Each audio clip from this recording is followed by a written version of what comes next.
ఓం నమ శివాయ పరబ్రహ్మ పరమాత్మ నమ జగత్తుత్తే స్థితిఫలాయ బ్రహ్మ హరిహరాయ త్రిగుణాత్మమే సర్వగౌతిగామే దర్శ దత్తాత్రేయ నమసంతిని సిద్ధి కురు కురు కురు స్వ కురో కురు కొండదేవత అమ్మ పలుకు జగతాంబ పలుకు సమ్మక్క పలుకు సారలమ్మ పలుకు వనదేవత పలుకు జాయ కొండదేవత.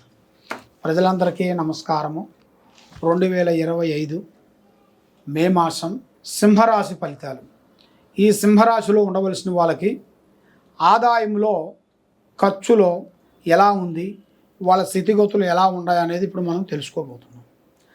మరి ముఖ్యంగా మగా నక్షత్రం 1, 2, 3, 4 పాదములు అనగా, పుబ్బా నక్షత్రం 1, 2, 3, 4 పాదములు అనగా, ఉత్తరాపాద నక్షత్రం 1 పాదం అనగా కలిస్తేనే సింహరాశి ఫలితాలు.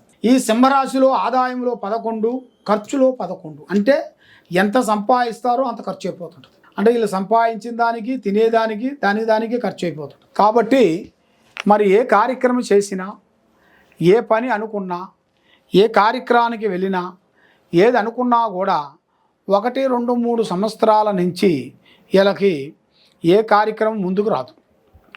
దగ్గరకు వస్తుంది, దూరం పోతుంటుంది, దగ్గరకు వస్తుంటుంది, దూరం అయిపోతుంటుంది. కాబట్టి ఏ విషయంలోనైనా కూడా చాలా ఫాస్ట్లో ఉంటారు వీళ్ళు. మనసులో ఒకటి, బయట ఒకటి, నటించే నటన వీళ్ళ దగ్గర ఉండదు.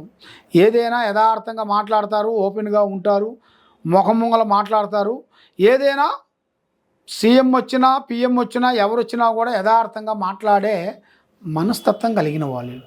ఈ సింహరాశిలో ఉండవలసిన వాళ్ళు మెయిన్గా ఎన్నో రోజుల నుంచి కొన్ని కోరికలు, కొన్ని పనులు, కొన్ని కార్యక్రమాలు, పెద్ద పెద్ద విషయాలను వీళ్ళు ఎదురు చూసుకుంటూ ఉంటారు. మరి ఆ పనులు కొంత మధ్యలో వచ్చి ఆగిపోవటం, చేతికాడకు వచ్చింది చేయి జారిపోవటం, ఇస్తానన్న వాళ్ళు ఇవ్వకోకుండా పోవటం, కొన్ని సమస్యలతో కొంచెం సతమతం అయిపోతుంటారు.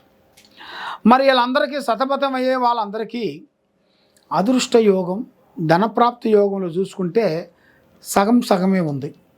మరి విద్యార్థులకి మంచి విద్య, పెద్ద విద్య పూర్తి చేసుకొని కొంత విదేశాలు వెళ్ళి, విదేశాల్లో సెటిల్మెంట్ అయిపోయి అక్కడ విద్య కంప్లీట్ చేసుకొని ఉద్యోగం కూడా అనుకున్నది సాధించుకొని రావాల్సిన యోగం అనేది ఇలా సింహరాశిలో ఉండవలసిన వాళ్ళకి కనబడుతుంది.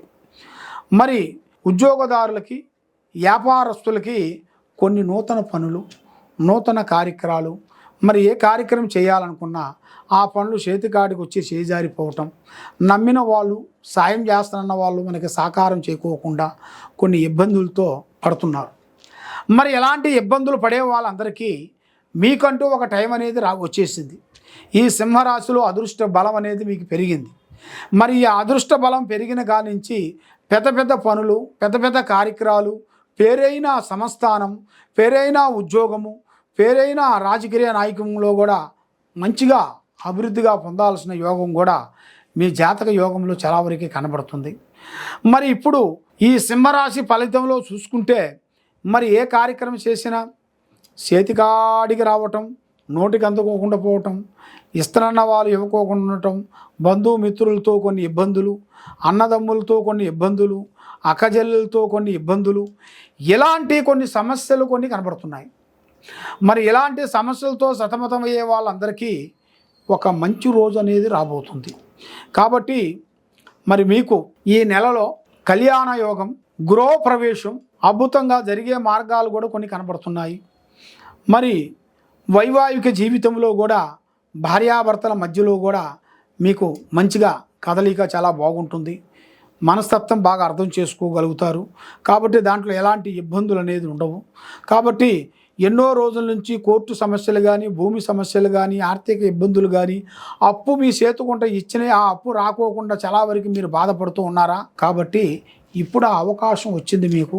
మీ సమస్యలు పటాపంచలు అయిపోయి మీరు అనుకున్న కోరికలు నెరవేరి చేసే పనులు అభివృద్ధిగా రావాల్సినవి మీ జాతక యోగంలో కూడా చాలా వరకు కనబడుతుంది. ఈ సింహరాశిలో ఉండవలసిన వాళ్ళందరికీ మెయిన్గా దరిద్ర గ్రహ, శూన్యగ్రహ, లక్ష్మీ గ్రహ ఇలాంటి కొన్ని తిరుగుతున్నాయి. అవి తిరిగిన కానించి మైండ్, మనస్సు కరెక్ట్గా ఉండలే. మరి మీ మైండ్, మీ మనస్సు కరెక్ట్గా ఉండాలి అంటే మీరు చేయాల్సిన శ్రీ లక్ష్మీ దుర్గా, శ్రీ కనకదుర్గా అని అమ్మవారిని మీరు పూజించాలి. ఆ అమ్మవారిని మీరు పూజించినట్టుకైతే మీ ఒంట్లో ఉండాల్సిన గ్రహాలు, మీ ఒంట్లో ఉండాల్సిన జబ్బులు, మీ మీద ఉండాల్సిన నరదిష్టి, మీరు అనుకునే పనులు తప్పకుండా విజయవంతం అవుతాయి. దాంతోపాటు శ్రీ లక్ష్మీ నరసింహస్వామిని పూజించి ఆయన మంత్రం చదివినట్టుగైతే మీకు తప్పకుండా ఆ భగవంతుడు దయ వల్ల మీరు అనుకున్న కోరికలన్నీ నెరవేరుతాయి. కాబట్టి ఎక్కడెక్కడో వెళ్ళి నిరాశ చెంది జ్యోతిష్యం చెప్పించుకొని ఇబ్బంది పాలవుతున్నారా? ఈ కింద ఉండాల్సిన నెంబర్కి ఒకసారి సంప్రదించినట్టుగైతే మీ పేరుని బట్టి, మీ సమయాన్ని బట్టి, మీ యోగాన్ని బట్టి, మీ ఇంట్లో ఏముంది, మీ ఒంట్లో ఏముంది, చేసే పనిలో ఏముంది అని మొత్తం చూసి జాతక చక్ర గణితం వేసి చూసి చెప్పగలుగుతాం. సర్వే జనా సుఖినో భవంతు. నమః శివాయ నమః.